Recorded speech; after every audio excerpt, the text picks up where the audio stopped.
Small things can make big differences, whether that's in your own life, in your workplace, or even bigger than that, outside of your workplace, outside of your country, and so on. So you can just sort of go on and on, but small actions every day, I think, one step at a time, and you can be building a whole movement. We've certainly had like a tidal wave of innovations that are creating massive change, right? Innovators on a pathway to change the lives of 750 million people in the world by 2035. So that's what small acts can do over a long period of time.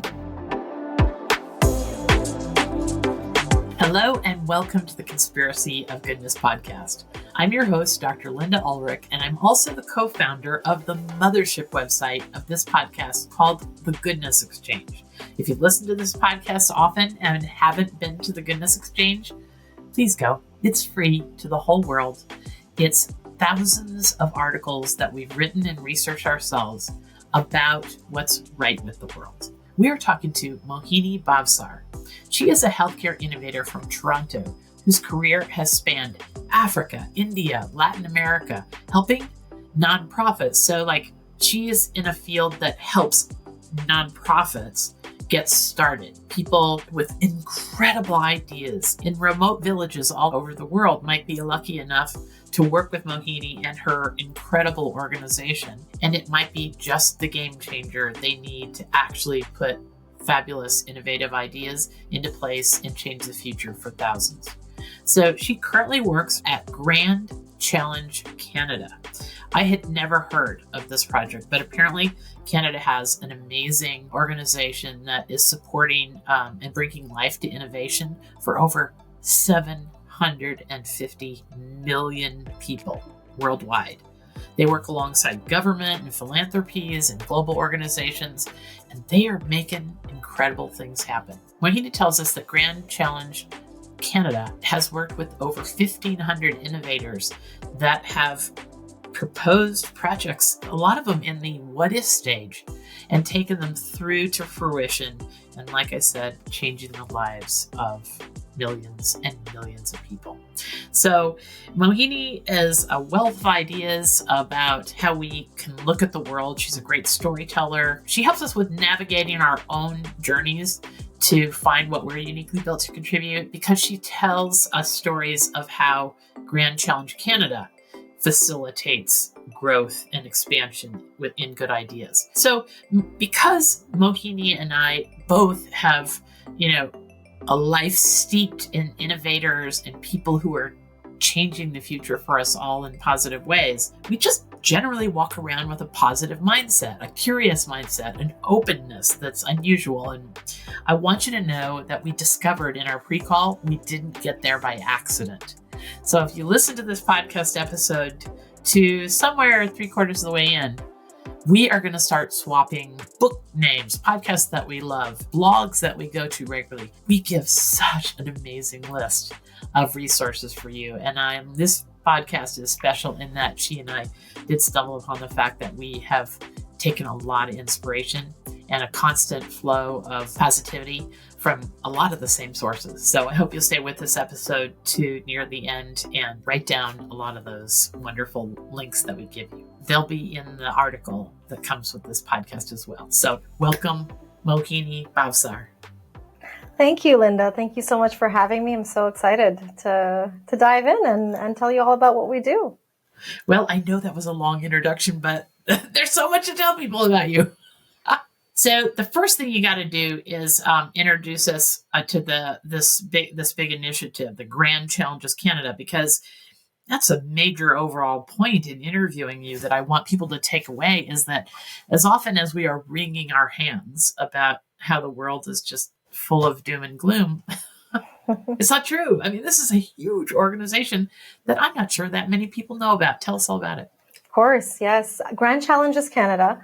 It was created about 15 years ago with the support of the Government of Canada, with a simple hypothesis that people have great ideas that can change the world, that can solve the world's most pressing challenges in global health, in humanitarian settings, in early childhood education, and that they just need a little bit of support to get those ideas off the ground. And that means capital, it means funding, it means capacity building, and access to networks. And when they have that, they can actually start to demonstrate the potential of those ideas, start transitioning them to scale, and set those ideas up for governments to pick up and for private sector partners to co-invest.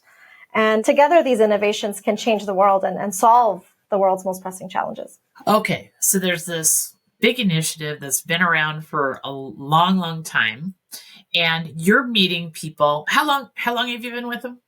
I've been with Grand Challenges Canada for the last 3 years, but 10 years ago, I was funded by GCC as an innovator. So I've also been on the other side of receiving support from Grand Challenges Canada to pilot and test an innovation idea that my organization had at the time in Senegal, in West Africa. So it's been quite a journey working with funders like Grand Challenges Canada, and then also now being on the side of administrating the awards that an organization, an innovation platform like ours is able to do and support in supporting entrepreneurs around the world. Okay, this is the story I really want people to appreciate by the end of this interview, is that, for every great idea that we all see, every social innovation, every new system that's come up that's making the world better for people or places or life or what have you, it started with an idea, a little kernel of thought in somebody's mind because of their life experiences. And then there's this chasm that they have to get through between, I've done it myself. I was 53, had 3 kids and young kids when I started the Goodness Exchange in 2013. And I tell you, there's nothing lonelier. There's nothing more bizarre than to have something burning in you that you have to create and no idea where to start. You just start at it. So, you've met so many people like that in that what if stage. Just to get us started here, share a story so that we kind of can appreciate how this thing works over time. Of course. And, there are so many stories to pick from, right?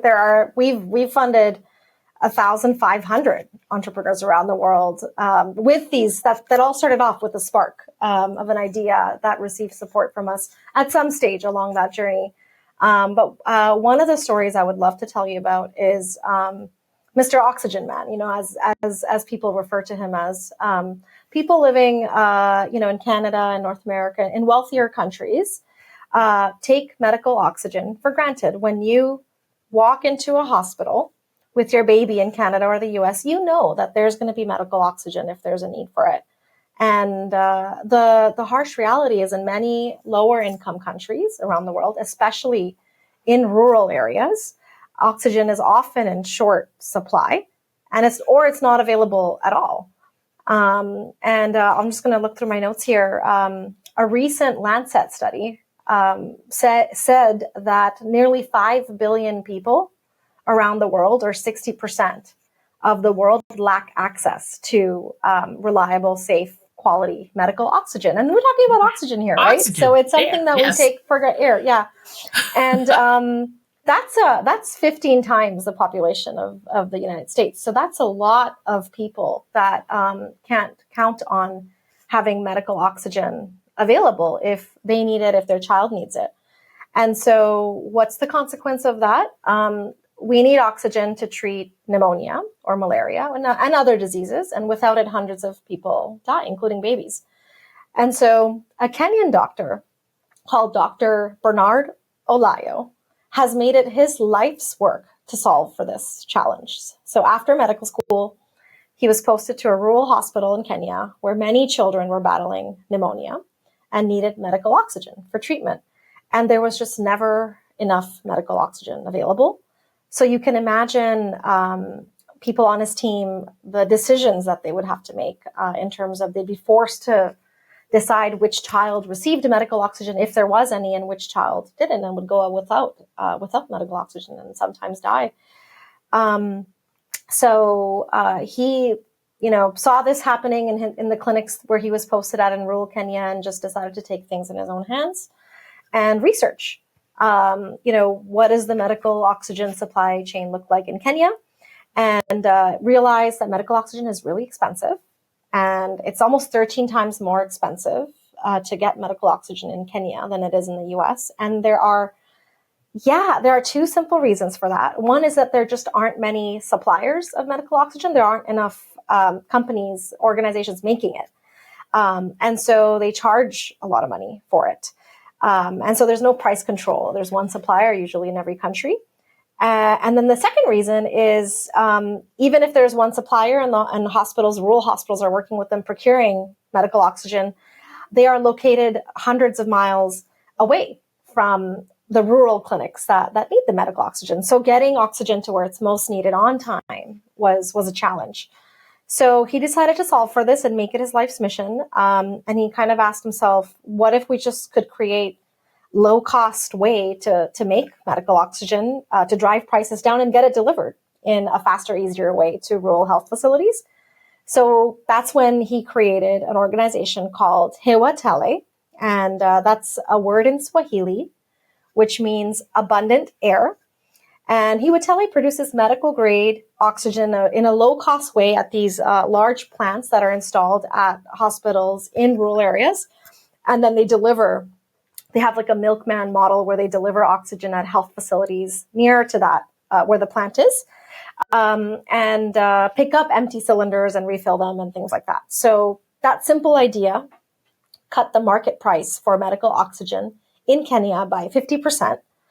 And now he's being invited to bring that model to other countries across East Africa. And, Grand Challenges Canada funded Hiwatele, met Bernard Alayo, funded Hiwatele in 2017 with $1 million of an award. And with the thinking that this idea has huge potential to save babies under 5 years old suffering from pneumonia and other illnesses in rural areas. And so 2017, that was before the COVID pandemic. And so we were already funding an organization like this, having huge impact, saving lives. And then when COVID came, they were ready to supply medical oxygen quickly at a lower cost to rural areas where health centers were running out of oxygen really quickly and needed more. And I believe, in our impact reporting that, we track our impact and the impact that innovators we fund are having around the world. And Hiwatele alone, that innovation alone saves 25,000 lives of 25,000 people. And over the last year, so this is now, 2024 to 2025, Hiwatele has raised $20 million to build a second liquid oxygen plant that'll be able to boost oxygen production to serve all of East Africa. So not just in Kenya and rural areas in Kenya, but now all of East Africa. And that's about 20 tons of medical oxygen a day. And, I tried to think about what does 20 tons mean? So I tried to do a little Googling and, cause it's hard for me to understand what these numbers mean. So 20 tons of medical oxygen is, enough oxygen for 100,000 people in a day. So it's a daily oxygen needs for 100,000 people. So just imagine, no wonder, Bernard is fondly called the oxygen man in Africa. And we've been funding them and working with them since 2017, and it's a wonderful story where $1 million has turned into $20 million, and so many tens of thousands of lives saved. Now, I'm assuming that you didn't put in the million and the 20 million. There was this arc of time where he developed entrepreneurial skills that you helped him with and asking for grants and all this stuff. So he's off on his own getting the 20 million. That's correct. Right. So we usually come in as often a first funder. We anchor, an innovator's vision, and we actually ask innovators, require them to find match funding. So if we give $1 million, they have to go raise $1 million from other sources. And that just keeps going on. And we are able to give funding over a period of time as they achieve their milestones and they expand and develop partnerships and build a team out.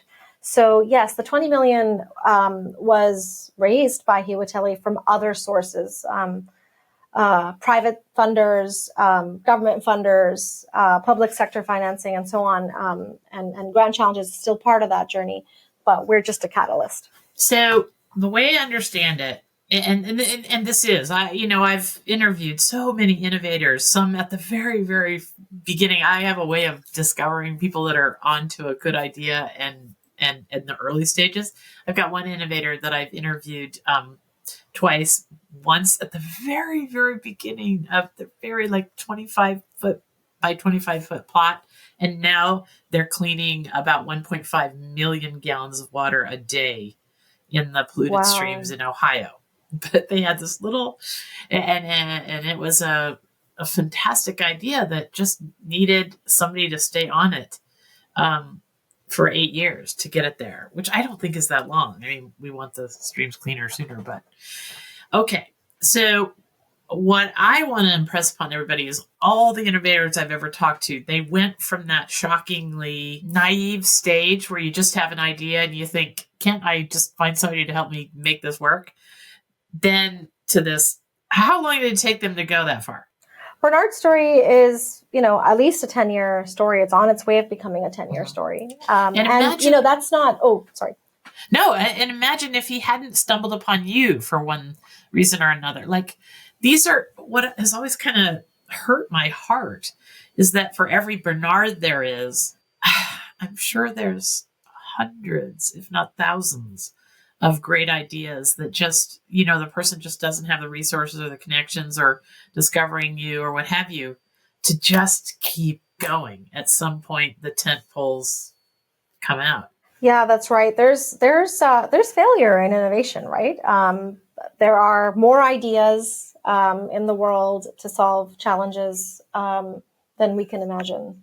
Especially today, when the world is changing so fast and there's so many new needs that are emerging with climate change on the helm and so on. So there are so many ideas and sparks, but not every idea turns into an enterprise like Hewatele. And it takes, a little bit of timing, capacity. Obviously, it takes the right kind of funding. So whether it's grants or debts or an equity investment, or some sort of blended structure, there's a lot of things that need to go right. And then there's a bit of luck as well. So we learn a lot from innovations that don't make it, as well as innovations that make it. And so I'd love to kind of have an opportunity to also at some point in this conversation dive into some of the failures.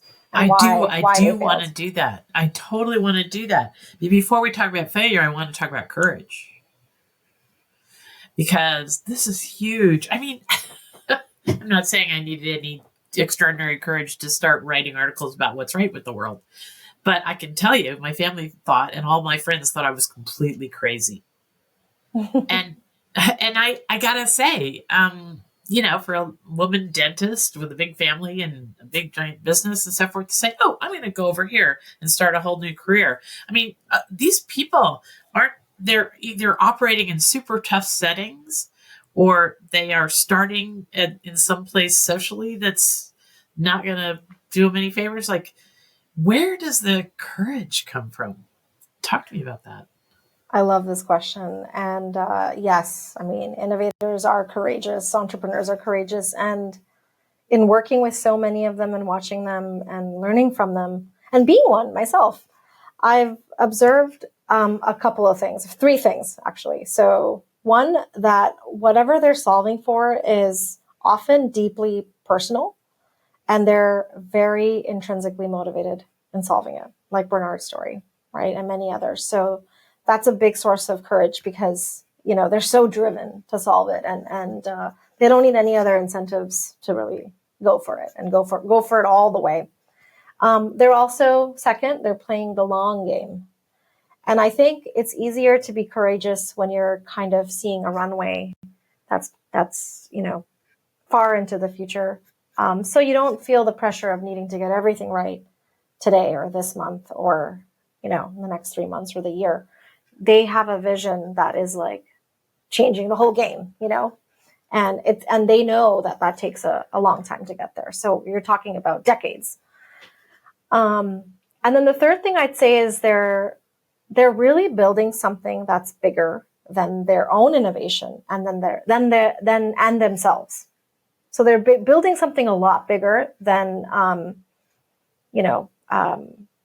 even sometimes their vision for it, right? And they know that at some point, others have to come on board and support them. And the idea itself, the innovation will change once, there's a movement around it, right? Or there are coalitions of partners buying into their approach and replicating it. And then it becomes something that, it actually becomes less of an innovation and more of something that's mainstream, and everyone's doing it and everyone's seeing it as the new way of doing things. So that's what I'll say. Okay, so I gotta say, I always try and tie these podcast episodes, even if they seem far away from our ordinary everyday lives. I always try and tie them back to how we all live as everyday people. Folks listening to this, there are three things. A lot of people are searching for more meaning and purpose in this world. It's just all around me. People, when I run into people that know me, they start talking to me about what they know I'm doing with the podcast or the big website. And they say, oh, I just go to work every day and now my kids are grown but what you just told us is almost a recipe for finding some meaning and purpose, or finding something that you can sink your teeth into that's making the world a better place. You said it's probably going to be something, if you want going to stick with it, it's probably going to be something that you have a deeply personal experience with. It's probably going to be something that that you're at peace with accepting the long term, the long game. And it's probably going to be something that's much bigger than ourselves. It's just much bigger. Now that's a nice little recipe for somebody who's really looking to contribute or find what they're uniquely built to contribute. So Lovely, where does risk fit in here? Yeah, for sure. I mean, most innovators, right, especially early stage, there may not be funders at the table. You may have to work really hard to convince people to invest in your idea. There may not even be, you might be working on a new technology, and you might not, wherever you're implementing your innovation, there may not be a talent pool even ready.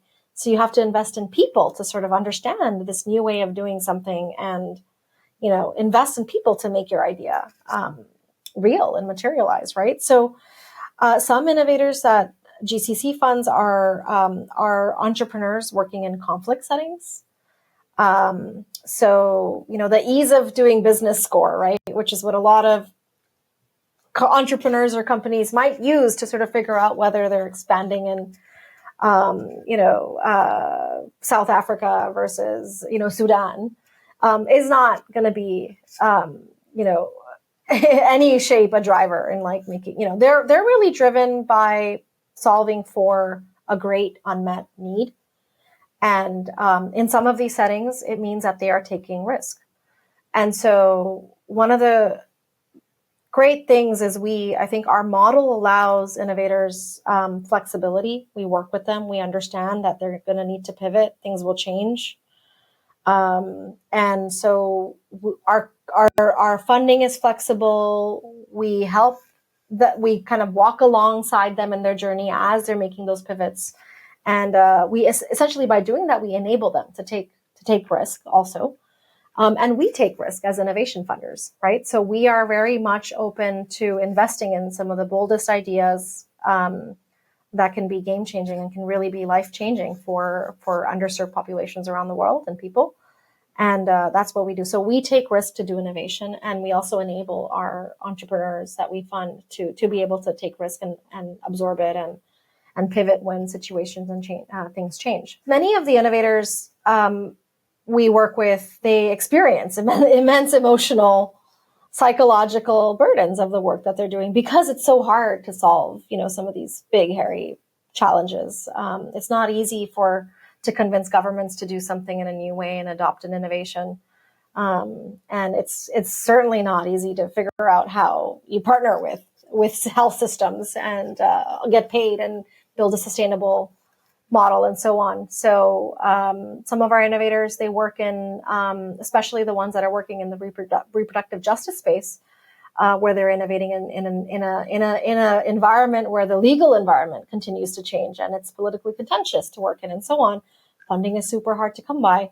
Some of these innovators, invest a lot in balancing all these burdens they face in pursuit of their passion by prioritizing good mental health supports for themselves and for their teams.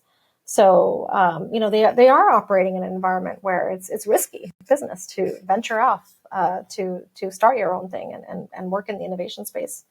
And, but one thing that an alumni from the TD Scholarship said at a conference about 10 years ago, and I wrote it down in my notebook and I always remind myself of it, is, she said, don't let what makes you wake up in anguish suppress you. Let it inspire you and embolden you to create social change. And in essence, I think that's what innovators tap into all day, every day, with respect to courage and their ability to understand risk and kind of tolerate it and continue to go on. It's a choice. They're making a conscious choice between That's right. Anguish and action. Exactly. Yeah. Interesting. Well, okay. So you didn't start out with everything paved in a golden pathway for yourself. And I would love for you to share your story, because now that we understand a little bit about where you are and what you're contributing to in this bigger system that exists, that we're so, you've got 1,500 projects. We couldn't even cover 3 of them in this podcast, but that's a lot of people doing good in the world. But for you didn't have, you had to work for what you got and come from someplace that this wasn't a natural flow from. And then you ran into Jane, and then your story, it is in a nutshell, a story of courage and innovation. Tell us some of your stories so that we can appreciate where your courage and your risk and then how important it is to help others fits in. Thanks, Linda. Yeah, the courage question is really interesting because anytime I've done, those leadership tests and those scores and stuff, courage always ends up being a characteristic that's like number one for me. But I don't know if I always had it. I think there were moments in my life when it got unlocked, and I can kind of tell you a little bit of the backstory where I think I was always inspired by my immigrant parents who moved to Canada from very small villages in India in the late 70s to early 80s. They took up, blue collar jobs in Canada, earning just above minimum wage for all their nearly 40 years in Canada.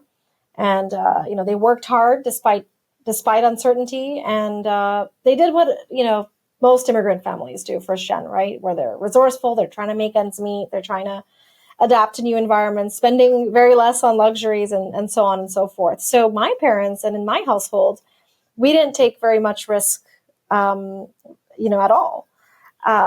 We wanted to, they wanted us to make stable careers, safe career choices, prioritize education, save money. And while I was growing up, no one in our immediate family owned their own small business. People ended up buying businesses later, 40 years later kind of thing. But it was often a pipe dream because it was too risky financially. And so, but there are a lot of qualities, surrounding me and my family when I was growing up that are good starting ingredients for courage that entrepreneurs have, rooted in things like adapting, figuring things out, being resourceful, being motivated about a better possibility, a better future, right? And so really things changed for me in a really big way when I was offered the TD Scholarship. And so the TD Scholarship recognizes about 25 students across Canada each year for community initiative and academic achievement.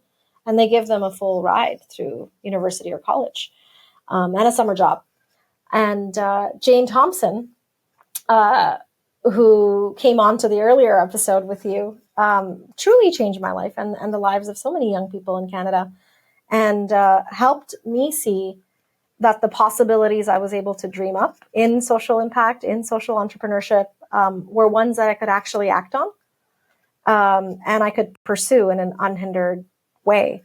And so at 17, my options opened up. completely. And the scholarship unlocked my ability to take risk, right? I kind of had these ingredients burbling, but never really felt empowered to act on them. And so I was able to pursue a career in the startup world at a social enterprise that was early in their days, wasn't able to pay me, a market. I think the first social enterprise I worked with for a year, I got paid $300 a month in India.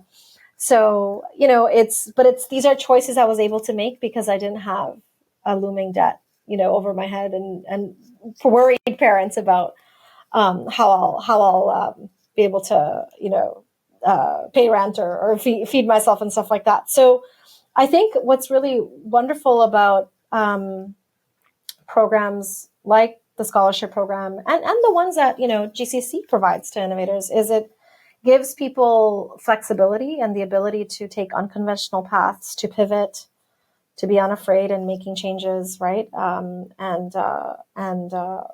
think that's what really changed my life. Like, it allowed me to actually pursue a career in innovation where nothing's a guarantee, and many companies fizzle out and don't survive. Mm-hmm. Talk to me about this notion, because I find it interesting. I've seen it other places. So your grandparents must have taken a crazy amount of risk to leave everything they know in India and come to Canada. What was the scenario there that drove them to take that big of a leap? They just wanted a better future. They were living in a small village, didn't have many job opportunities. In fact, I think their entire village has, in the late 70s to 80s, moved on to either the US or Canada. And so they just wanted a better future for their children and for themselves, and have a better quality of life. And that's kind of what motivated them to take that leap. It's so funny that they took the big risk, the biggest risk you can do, just leaving everything you know. And then the next generation, it's interesting, was all about safety. Just hunker down. Just don't go outside the lane. Try and find. Maybe that's just an extension of your grandparents, because your grandparents did want a better life. And so your parents were trying to find the safest way there, the surest way there. That's right. And they almost wanted to take that gift, right? And just make sure they don't waste it. Yeah. Yes. Right. Yes. And really struggled for us to benefit. But then you're out there. You're back like your grandparents, and interesting. Okay. So what we're talking about here are folks that are looking at problems around them and imagining a solution that isn't apparent that anybody else has thought of. So a lot of these folks that you're working with are working towards something that I don't think very many everyday people like me would know about. I know I only know about this because of somebody I interviewed and then the research I would do. But there's this thing called the SDGs. The UN has come up with the Sustainable Development Goals. Like there's 27 of them. I can't remember. Talk to us about the fact that somebody high level of the earth, the UN, has decided that there is a certain number of goals that we should set for ourselves by a date. And by golly, once you codify something like that, then things start happening like popcorn around it. Talk to us about that. Yeah, for sure. So there are 17 sustainable development goals. 17. Okay. The UN came together, stakeholders, communities, to define these goals. So some of them, I won't name all 17, but one of them is around getting to a place where there's no poverty in the world. Making sure that every person has access to good health and good well-being. Or another one is around quality education, right? And then there are other SDGs that are about, the need to achieve these goals through impactful partnerships. You need everyone working together, right? So how we actually achieve these goals together collectively. So a lot of nonprofits around the world, even private sector organizations, try to contribute to achieving these goals in different ways. Some of them, there are whole organizations supporting one of the SDGs or one or more of the SDGs and in their mission and in all their activities that they do, and others, support them through corporate social responsibility efforts or philanthropies might pick a couple of SDGs to support and so on. So those are the SDGs, and our organization does a lot of work in global health, so supporting innovators that are solving for unmet needs and barriers for people to access good health and well-being, as well as we fund innovators and we solve for innovation needs in humanitarian settings. So we also focus our energies on a few of the SDGs, not on all of them. And the whole idea is that by 2030, the world achieves these 17 goals. And so that's in about 5 years from now. Yeah. Okay. So I found it interesting to learn that was a thing. Like the world can get along. We can come up with shared goals and so forth. And it reminded me that there's that. You can zoom way out and see all these problem solvers as connected to some overarching march towards 2030. Or you can say a lot of them are and they're connected at the village level. I mean, that you can zoom out or zoom in. Talk to us a little bit about something like that is in the lives of ordinary, everyday people at the village level. Yeah, so I'm gonna tell you a story of an organization I really love that does a really good job of bringing to life the SDGs at the village level, actually. So there's an organization called Community Health Impact Coalition, and so this is and CHIC for short, and it's a group of innovators that are solving for challenges at the community health level in low and middle income countries around the world. And, the thesis is that community health workers, right, are the backbone of health systems.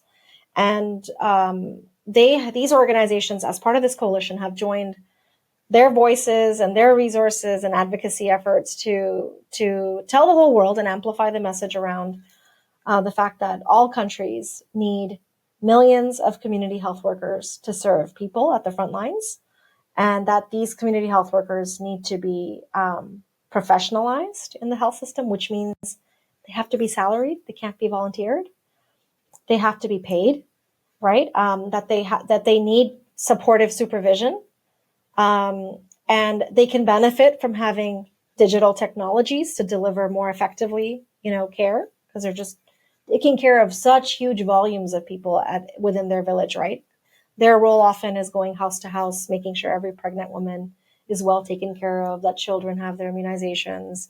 If there are any emergencies, they're often the first people in their village that are called by neighbors and so on. So this coalition, one of the things that they have committed to doing is that they've helped to make the SDGs really real, no matter what audience they're speaking to, by bringing a community health worker who serves as an ambassador for all community health workers that they're advocating for to every global event, to every local event, wherever they're speaking and they're talking about community health workers.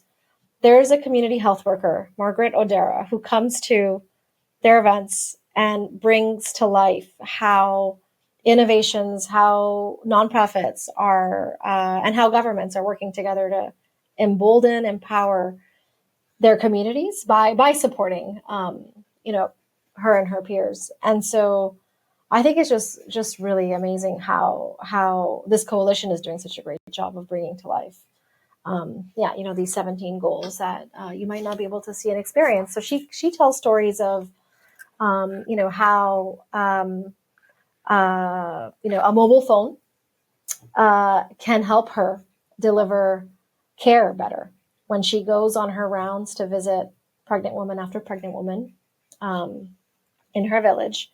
She can use her mobile phone, open an application on it, and find that woman in her little registry on her phone, and is guided by the application to ask some questions about, whether she's taken her iron folic tablets, whether she's done her, 3 to 4 antenatal care checkups, and whether she's counseled well on what happens at the time of delivery, how do you plan for a safe delivery, and so on and so forth. So, she brings examples of how these simple innovations are really changing the lives and saving lives of people in her village that she supports, and many others.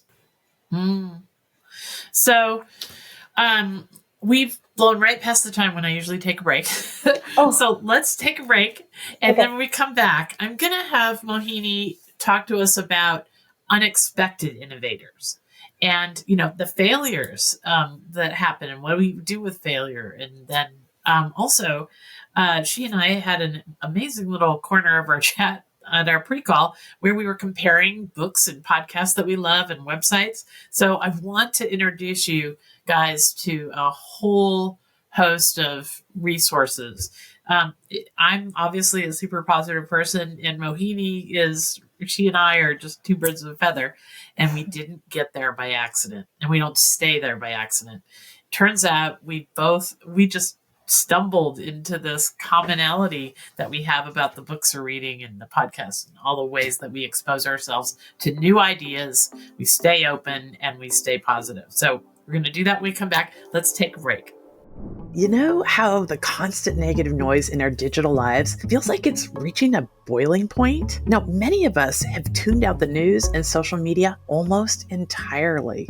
Well, it doesn't have to be that way. There are newsworthy stories about amazing progress, innovation, leaps in human potential, and wonders in the natural world, and they're just not reaching the top of our feeds. We can have access to this, but none of us has the time or maybe even the emotional stamina to search through all the doom and gloom news to find what's right with the world.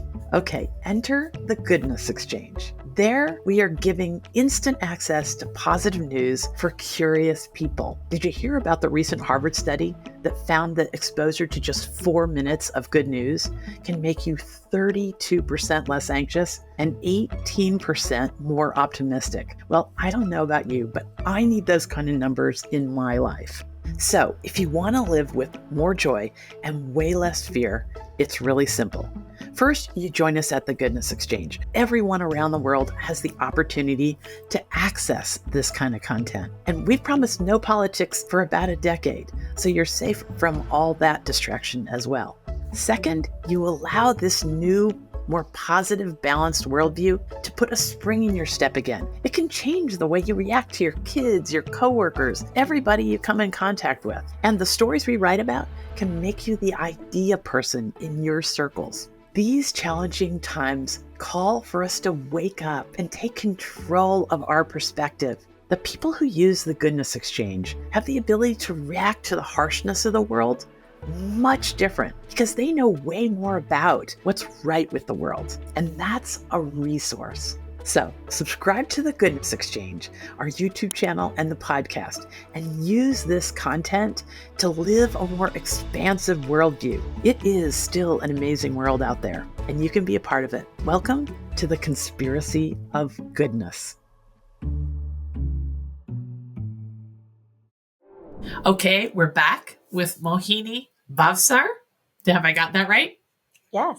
Great, because I want people to be able to look you up online and see what the project is doing. It's breathtaking. I wish we could have just pressed the record button on that 2-hour conversation that you and I had when I was trying to get really, really familiar with the Grand Challenges Canada.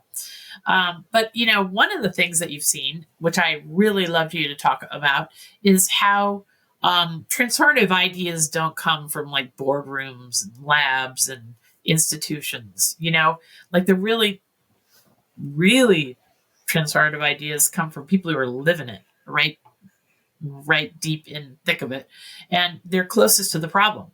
So, even very, very young people, I gave you an example of the kid in Africa who was 12 and figured out how villages could live with lions, live beside lion populations better. So I'm sure you have your own story. Tell us about some unexpected innovators.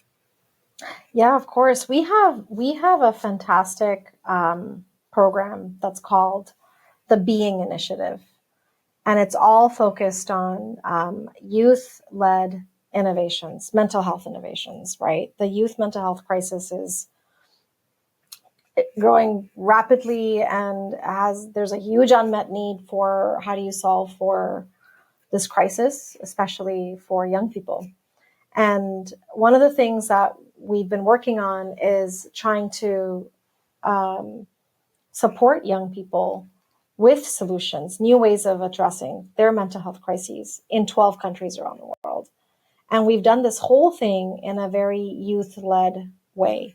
So we spent a whole year working in these 12 countries, setting up these like forums where young people and government and private sector and nonprofits and you name it, like anyone who's interested in mental health comes together to talk about like, what are the challenges? What are the barriers? What are young people struggling with in the particular country?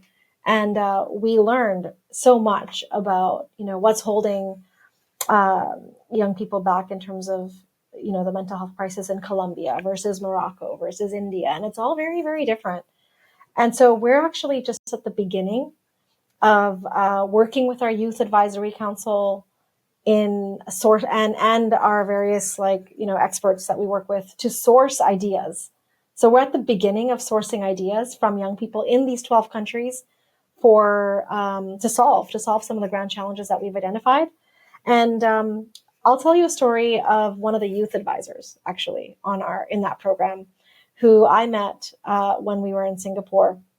And she was telling me that she was herself a domestic violence survivor while she was in high school.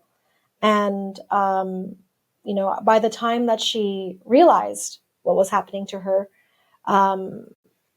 she realized she wanted to do something about it so that others could recognize it earlier and act on it and get help. So this young woman has set up programs in high schools, education programs on domestic violence, and is just spreading all over the country in Indonesia, and has a whole youth network built around it, and does educational counseling and awareness and building across all the high schools in the country, and is sitting on our youth advisory council and is helping shape how we support young people in a growing mental health crisis in 12 other countries, right? So you have this this youth leader in Indonesia that's now influencing how governments and young people work together in 12 countries around the world. So, wow. Okay. And what comes to mind there is how it's easy as an everyday person who just gets a little smattering of information about people doing good. Like if you watch the news or whatever, you might not get that much information about what's happening or how processes work. But something I love that you just said that I'll point out is that a lot of innovation happens to others. Like an outsider sees a problem in someplace else and then comes up with a grand idea and innovation that they get funded, and then they wind up there and it's not really a thing. People probably get sick of this story, but it hit me like a pie in the face. I once interviewed an innovator in education in Haiti. He had such a great track record. He had 92% of his students going off to college somewhere outside of Haiti and coming back. Like, that's unheard of. Most people who get out of Haiti, and he would say it himself, didn't want to come back. But these kids were educated in a way, and their humanity was really built up. So anyway, I was interviewing him, and he was just furious, absolutely furious at the time when I was interviewing him, because some company had sponsored 1 million trees being planted in Haiti. 1 million trees. And if you've ever seen the island of Haiti, look it up sometime from space. You can see exactly where the dividing line is because it shares an island with, the Dominican Republic. So there's trees, and then nothingness in Haiti. And you got to scratch your head and ask you, why have they deforested all of Haiti? Well, the problem he was really angry about not was that somebody had the generosity to want to plant 1 million trees, but they never asked themselves why the trees were cut down in the first place. And it's because there's no clean water, and they were making charcoal in the street with trees this big. Women didn't want to feed their kids water that was going to make them sick, possibly die, so they would cut down every last tree. And of course he knew that all those little trees that got planted would get to be that big. So the outsider with good intention came up with some solution that on the surface seemed ideal and wasn't at all going to make any progress in the end. And so his complaint was, why didn't they give the money to me? Because I can expand it from 1 school to 12. And with that same amount of money, and we could have a lot of kids with a lot of good ideas coming back. But that's the way innovation happens often, and I'm sure that Grand Challenge Canada is wise enough to recognize that going on. But that's the way a lot of us see our influence, our impact of our dollars or our whatever assistance we give. But you're here to tell us that that's a whole nother ballgame. Like these young innovators, they can tell you that if you do this regarding mental health in Indonesia, it's gonna fail. And the Moroccan kids can tell you it'll fail, and something else will work that wouldn't work in Indonesia. Is that some part? Of course. The context is so important, right? Because it's all youth experience led. And the whole program is designed in a way where it's not tokenistic. They're really, they're part of the governance mechanism.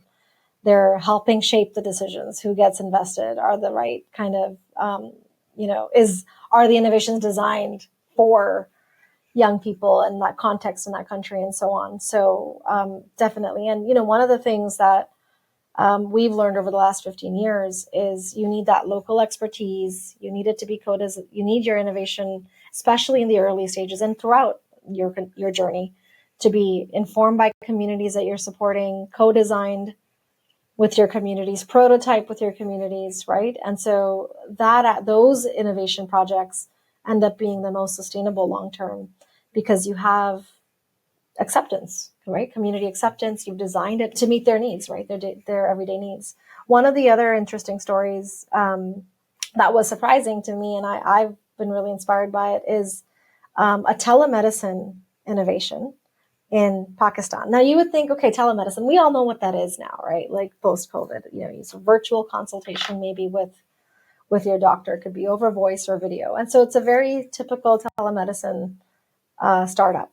But what was really interesting in their model is they only have women doctors on serving the calls. And here's the interesting thing about Pakistan. There are more women in medical colleges in Pakistan, but many of them don't practice because the cultural practice is to go to medical school to get a better hand in marriage.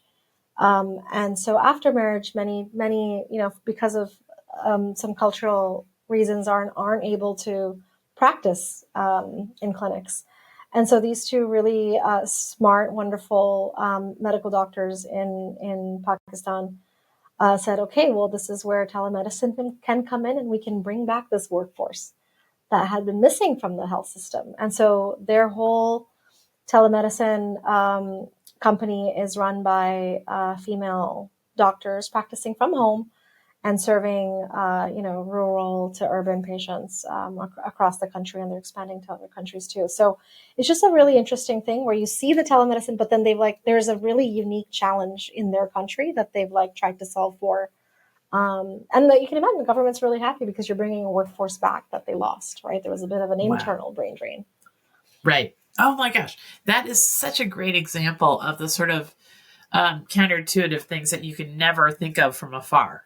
It has to be someone who has a lived experience that comes up with something like exactly. that. Right? There's even another really fun one, where there's a company called an NGO called Lucky Iron Fish Do you know that one? Okay, I wrote an article about it years and years ago. Tell it. That's amazing. Yeah, so it's like it's a food grade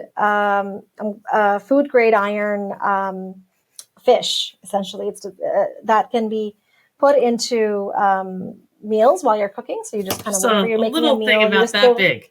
Exactly, Yes. like the size of your palm. You throw it into your pot as you're cooking it, and it leaches out food grade iron, which actually solves for iron deficiency, certain types of iron deficiency.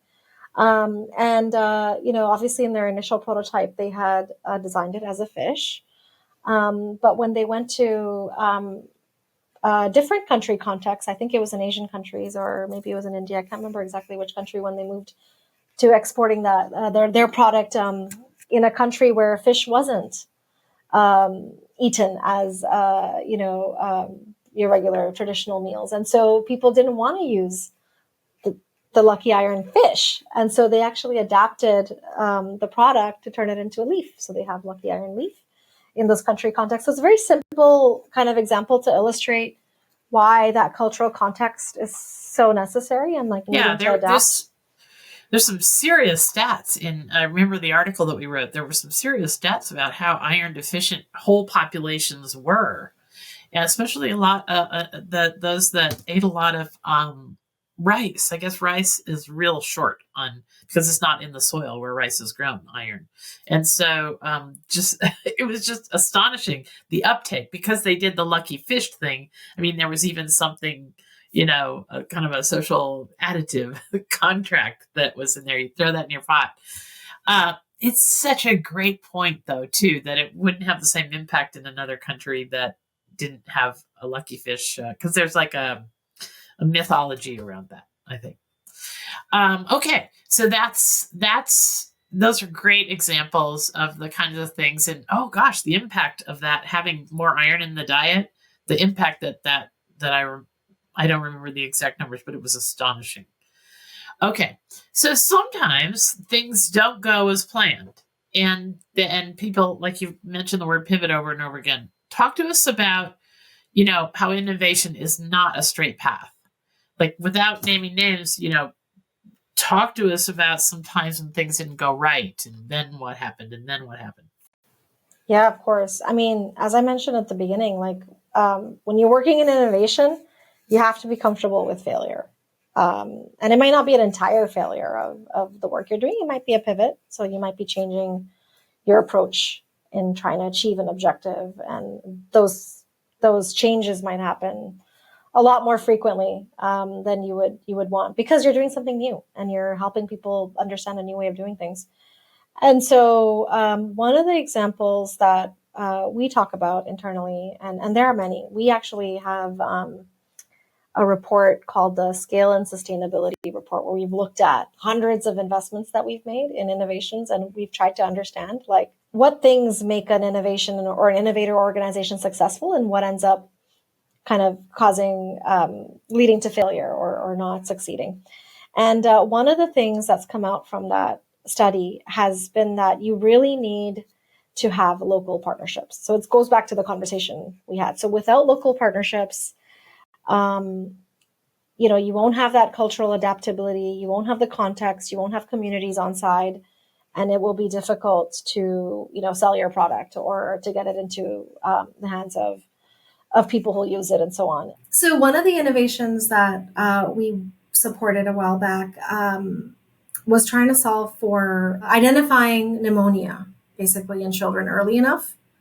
So they can, get access quickly, like a health worker can quickly in the village refer them to a clinic before the pneumonia worsens, right? Because like pneumonia is one of the leading causes of newborn mortality. So it's something that you can actually solve for easily. So we funded this device. Oh, and the way to actually detect pneumonia is without any technology is to watch how many breaths a child takes in a minute and watch a baby's kind of chest moving up and down. And based on whatever that number of breaths are, it would give you a sense of whether, a child is at risk of developing pneumonia or not, along with other symptoms. But this method is super error prone, right? Especially if you have poor training of community health workers and not consistent supervision and things like that. So you don't always accurately detect pneumonia early enough. And so we funded a device that was designed to determine that risk, like to diagnose pneumonia early on.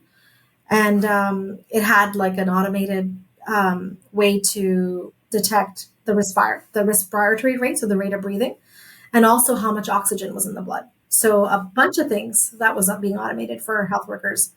Now the device was released in 60 countries around the world. So like it was proven it was working. It was like kind of, on like clinically it was like working, and it was released into 60 countries. And this was a private sector company that was supporting this innovation and investing in it.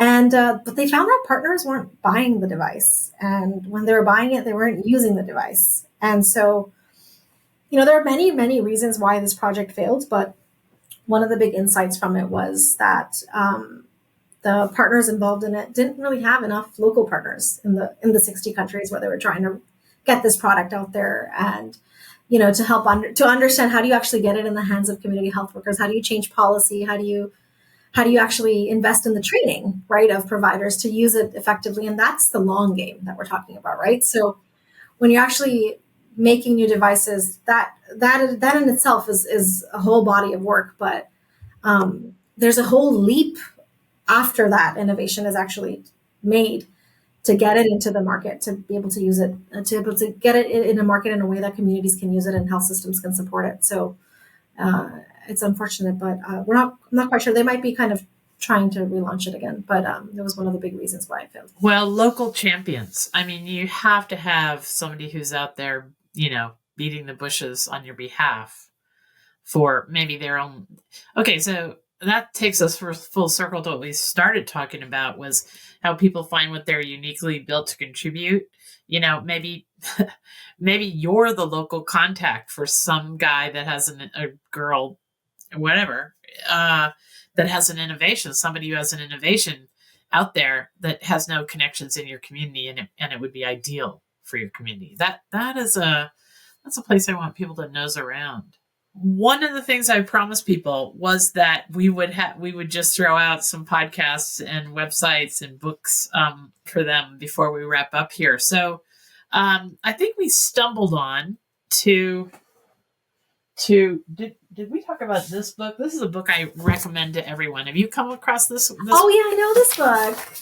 Yes, it's unbelievable. I Ben love Zander. This book. Yes, I knew that you would. I don't think we talked about it, but The Art of Possibility by Rosamund Zander and Ben Zander. Ben Zander is or was when he wrote this, I'm not sure he still is, the director of the Boston Philharmonic. He has two of the best talks you'll ever come across. If you put Ben Zander in a Google search, look at some of his early talks. There's one that you won't want to watch that's about why we should all appreciate classical music. Watch it. It's unbelievable. It has almost nothing to do with classical music, but everything to do with how we choose our perspectives. How about a book from you? You got one? Yeah, well, I've been really inspired by Indira Nooyi, so the former PepsiCo CEO. So these days I'm kind of like reading a bunch of biographies and trying to be inspired by role models, other strong leaders, and I just love following her leadership advice, her nuanced style, especially how she helps to ground me in like having ambition in career, but also balancing the cultural baggage of coming from a South Asian community, and how do you actually manage between showing up as a strong leader at work, but then having all these sort of responsibilities at home, living in an intergenerational living and things like that. So I really love her book. Yeah, biographies have a way of you're walking along with someone through their story, and then through the whole thing you're sort of seeing your own from fresh eyes. I would encourage people. Gloria Steinem's biography is mind-blowing. If you haven't stumbled upon that, you should read it. It'll give you such a perspective about how far we've come for women. Oh my God, the things that she had to put up with when she first started. If for people who don't know, you may not, Gloria Steinem was the woman who brought us out of the kitchen and into the working world. She was a go-getter, a women's rights activist in the 60s and 70s, and at a time when it was just horrifying how women were treated in business and in life in general without respect. So I would recommend that biography too. Tell us another one. Yeah, well, I one of my favorite podcasts is 99% Invisible. Okay. Oh yes. Do you love that one? Yeah, Roman Mars. I just love it. I haven't listened to recent episodes, but like there were years when I was like couldn't wait for the next one to come out. And I just love. Can I stories comment on what you just said? I want to comment on what you just said. I haven't listened to it for a while, but in the early years, I never missed it. Okay. I've got a podcast to recommend with the same exact advice. And I've read almost every New York Times bestseller business book in the last 37 years and then taught it to this dental team in my dental practice, good to great, you name it. And what I've noticed over the years of doing that is that most thought leaders or places that podcasts, websites, they don't want to appeal to me anymore. They want to appeal to your age or even younger. Now you're old. And so they mix it up in such a way that it's lost its luster for me. There's one that I wanted to recommend called How I Built This. Oh my gosh. Do you know how I built this? I don't. Go to How I Built This. Listen to the earlier episodes for products you know. Like Five Guys cheeseburgers is the owner's story, or King Arthur flour, or Burt's Bees, or just go dive into every episode that you can recognize the product. And this is their owner's story. It's astonishing. And I'll tell you, it got me through the first 10 years of the Goodness Exchange of running this global website, because I would walk an hour every day and listen to How I Built This podcast, and it would remind me how I had to be resilient, because their stories of resiliency are unbelievable. And so I think what you just said, I think I preferred that podcast 2 years ago as well. I haven't listened to it either.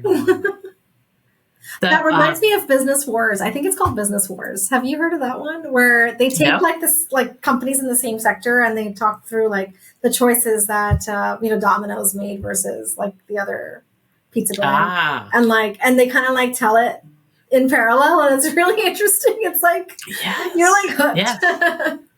Well, I tell you, How I Built This is a fantastic podcast. What? Tell us another one. What do you listen to if you got 15 minutes in the car? 15 minutes in a car. These days, I'm doing a lot of work in government relations and our partnership with government. So I've been tuning into, a political podcast that I really like. It's called, I'm going to mess it up again. It's called Beyond the Ballot. Okay. So this is a Canadian political show. And it's been really beyond the ballot. Yeah, beyond a ballot. Mm-hmm. And I really like it because the audience is women who are just starting to understand politics and understand how Canada's government works and things like that, and they make it really accessible, and they bring former politicians to it, and just can really see humans behind the work. And you appreciate how challenging it is, no matter what political party you're associated with. It's just kind of a hard time to be a woman in politics in general. And so I sort of gain a bit of appreciation for humans behind the work.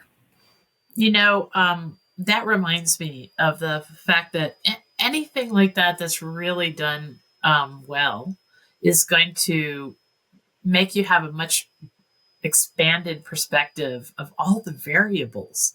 Like we can all think that some of our our precious issues. Like we've got it all sewn up. We know exactly how it ought to be. And why don't people see it like we do, you know? But then when you listen to those kind of really done well, you realize how complicated, how many stakeholders there are. And boy, I don't hold strong opinions on anything anymore because I just don't figure I know enough. Yeah, I agree. I'm surprised all the time. There are stories of how women are, flying back and forth from the capital to their constituency and like, away from their families and the breadth of like knowledge they have to have of government and like current issues and, how quickly they need to be able to react and sort of know everything about everything. It's tough. It's a tall order for sure. I want to recommend a book that will help people. Where I'm American, or I'm just on the American side of the border, from about an hour south of Montreal. Right now, during our times, America's having a hard time. Let's just say that. There's a lot of division, a lot of craziness. And I can appreciate all that a lot better now that I've read a book by Doris Kearns Goodwin called An Unfinished Love Story. So I can't even tell you, it's such a good book to listen to, book on tape. Her husband, she was a presidential historian, so that's cool enough. But then she was Lyndon Johnson's speechwriter, and her husband was JFK's speechwriter. Wow. What? Yeah. And he was closest to Jackie when the shooting happened and all of it. Like, they go through these 100 boxes that he's been carrying through life and refused to open. When he turned 80, he decided he could live with the past, and they started opening these books. And she writes a story. And I'm telling you, your notions about how politics actually turn out are completely turned upside down because it's all about relationships and very often one guy's ego. Just saying. It's there. It's both things. Yeah, but it's fantastic. And to learn about what actually went down in the Bay of Pigs, it was not at all what we've been told in history. So that book is just fascinating, but you learn about a time that was arguably even worse than now. Remember, Martin Luther King was assassinated, JFK, Bobby Kennedy, on and on we could go in that one decade. So I'd recommend that book. How about you? I want to take it to the blogs. So I really love Maria Popova's The Margilinian. I think I'm saying it right. And it used to be called Brain Pickings. And I don't know how I was introduced to it. I think it was a friend of mine in New York who went to a talk where she was, I think she was speaking to authors of a new book that she was writing about. And I just love it because it helps me get away from the business books and kind of, because she reviews philosophers. There's a lot of poetry there. I love her pieces on children's books. And just everything is just, she invests so much time and love in like writing every piece. So I've been following her for a long time. She helps me put life into perspective. And I think when I'm kind of going through like a moment where I want to just get away from everything, I like starting to see what's on there and actually search up some keywords. Like if it's love or if it's systems or whatever, I just put in keywords and I see what comes up, friendship. And I also, when I write cards for friends, I often look at the Margilinian just for the little poetry there, and I write little poems in my friends' cards, and I try to find the right post that meets the moment. But I love the Margilinian. The Margilinian, and I just found margin. It's the word margin. The margin. ALIAN. Yeah. Margilinian, I guess. Yeah. Okay. Marginalinian. Marginalinian. I'm looking at it right here. The part I want to send people to is she's got the best of brains pickings. I'm telling you, yes. There's so many. I love the way you put that for people. That's exactly the way it is. You can dive into something that is absolutely fascinating, that takes your mind just miles, 1,000 miles from the thing you were preoccupied on. Like, I remember one where, you know that she wrote about Einstein's love stories, love letters Yes, I to his love wife. Did the you see love that stories one? of scientists and philosophers. It's Yes. amazing. And the love Yes. letters that they Oh, yes. exchange. The love letters. The love letters. Love That's letters what it are was. great. And how about this one? Do you know about this? It's the ship that was trying to get to the South Pole and they got stuck there for a whole entire year. And it's the recipe book from the cook. Oh my It was gosh. amazing. They didn't even, it was like in the 1870s, they tried to circumnavigate the South Pole or something. And that ship was stuck there in the ice for one whole year. Oh They my didn't lose even one person. But it's That's amazing. the ship's cook's recipes from his recipe book. And, they're catching things like whatever went by on the ice, seal and penguins and whatever. But it was just a nice little a journey for my mind. Yeah, I love that. Yeah. And I love, actually, I just remember now the art of possibility, going back to that. I remember now that I read that book when I was doing Seth Godin's Alt MBA. It was one of the books. Okay. I think they were like $10. Okay, so we haven't mentioned that one. Please mention the Seth Godin blog. Yeah. So, for a while, so when you're a social entrepreneur, you're not sure if you should do the MBA. And often I wondered it for years whether I'm going to do the MBA or not. And so then came Seth Godin's like Alt MBA, which I can't remember exactly what the format is nowadays, but it was a few weeks of intense reading and then like cohort based learning, and you have some projects every week to ship.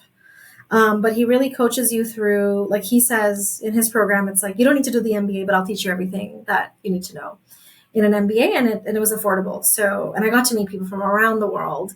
And it was so cool. And that was my first, I love the idea of an alternative MBA. So that's what I did before I did my actual MBA many, many years later.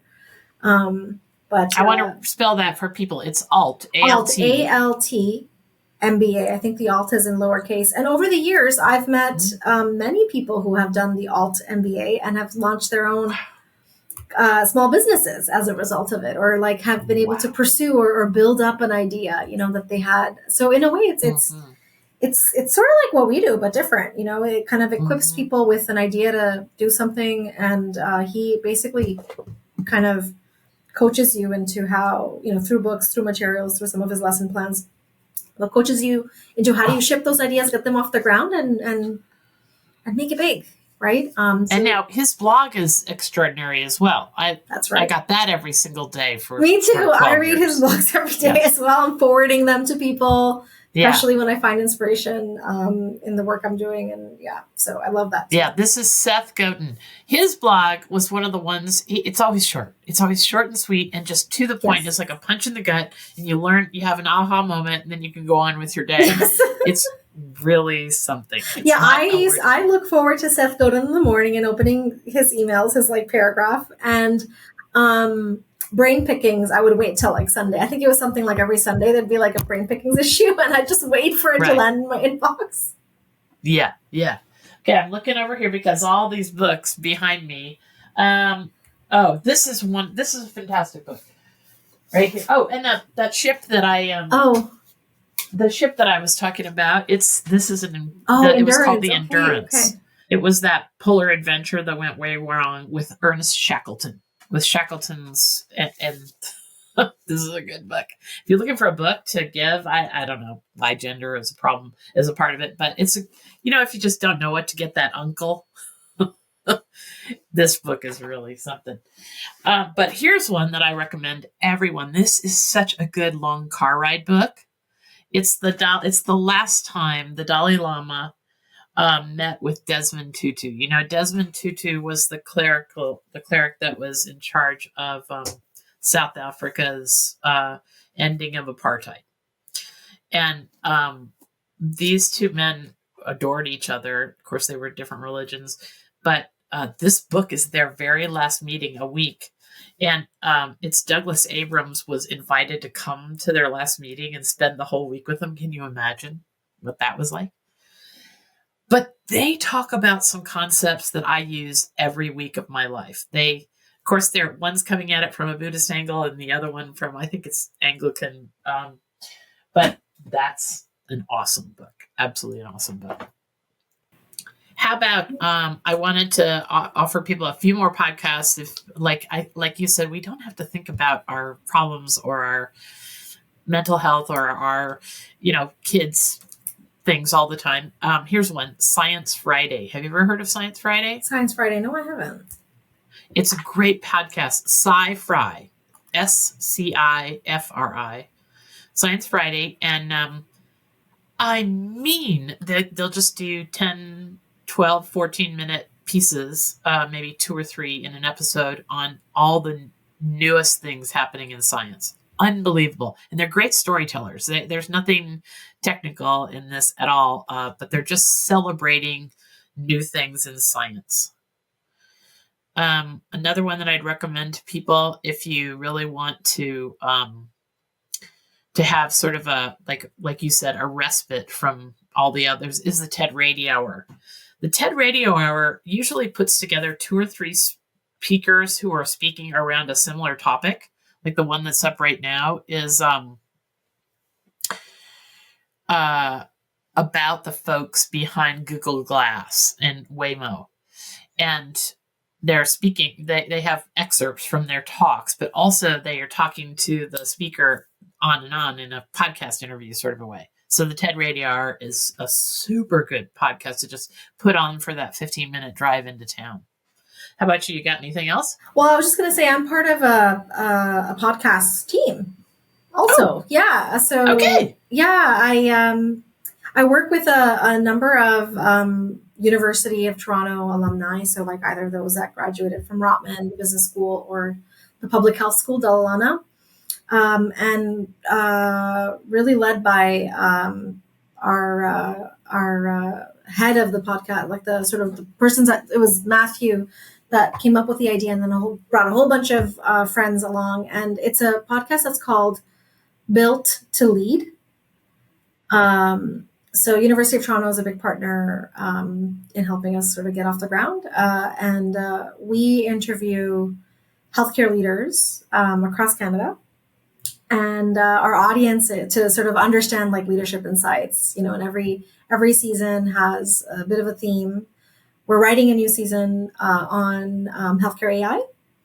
AI is very current, so we're looking for seasoned healthcare leaders that are dabbling in AI and can sort of share some early leadership insights with emerging mid-career professionals in healthcare. So that's kind of our audience, and we like bring all these incredible experts who tell these beautiful stories and inspire young people as they're navigating, their careers.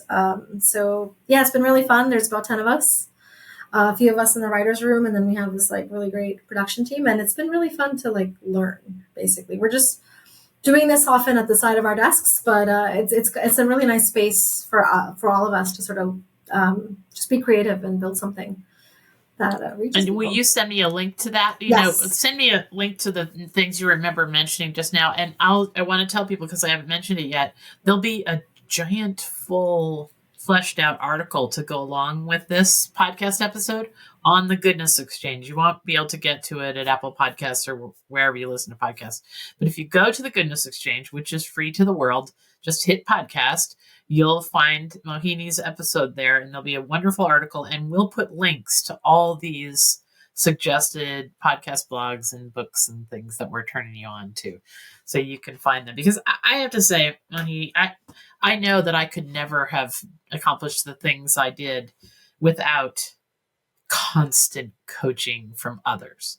And I wasn't a part of any organization like you're talking about or anything. So I took my coaching from being a voracious reader and from listening constantly to podcasts from the minute it was a thing. I was on these podcasts, like How I Built This. Another one called Hidden Brain. Oh, if you're yes. interested. I heard that one. Gotta go to Hidden Brain is definitely the one that I land on most when I've got a quick trip into town. and then I'll sit on my deck sometimes in the morning. So they take topic after topic about our shared neuroscience. Like, there's a reason why Americans are all at each other's throats right now. It's neuroscience, it turns out, and they might take apart anger, or they might take apart generosity, and or they might interview an expert on this whole notion of manifesting. There's nothing spooky about this. He's interviewing, Harvard, Yale, Stanford kind of scientists. But why manifesting things seems like the thing to do? Well, there's neuroscience to that. And then just lots and lots of coping skills. Oh my gosh, that show Hidden Brain will give you more coping skills for your toolbox than you could ever imagine. Perspectives are so important. Yeah, I mean, in addition to podcasts, I mean, there's, for coping skills, like there's Headspace as an app, right? Which I think is fantastic. I think when they first came out, I downloaded it when I was in Senegal, and it really helped me get through like some tough times, heartbreaks, career stress, and so on. And then I felt good after a few months of using it, and then I stopped using it, and then more recently I've picked it up, and I love the interface, and the content is great, and I try to, and they have it structured where like you have a meditation that they recommend. They recommend a meditation in the morning, in the afternoon, kind of a little career meditation. If you kind of had a stressful day, you can turn that one on, and then an evening one. So before you're going to bed. So they have like 4 moments in the day that you can access a meditation. And it's just so well designed and really thoughtful. Okay, I'm sure we could go on like this, because in our pre-call we did. Oh goodness, I wish I could have pressed play or record that day when you were talking, because we swapped so many things. You said you can send me anything you wish you would have told me. You can send me, and I'll put it in the article. Okay. I'll add some more things to that too. Okay, so as we wrap up here, Mohini, you see the world of goodness and progress that I'm constantly reminding folks is out there. That's what you do. You're just constantly working with folks who are solving some of our world's toughest problems. You're watching their success, and over the arc of time, you have been there, and now you're a helper in that world. What do you really wish people knew? Like, if you catch a bad news story and you just think, oh God, is there something you really wish people knew? I would say that small things can make big differences. That's what I'll say. It's something I held on to. It was a teacher that told me that when I was in school, and I think it was grade 6. And I always held on to that. And I think it's kind of the work that we do now. We help people that are taking small steps to test something new and change how things are done today and make things better. And we are, over time, seeing them through having transformative changes in the world. And so I think, people can do that in their everyday as well.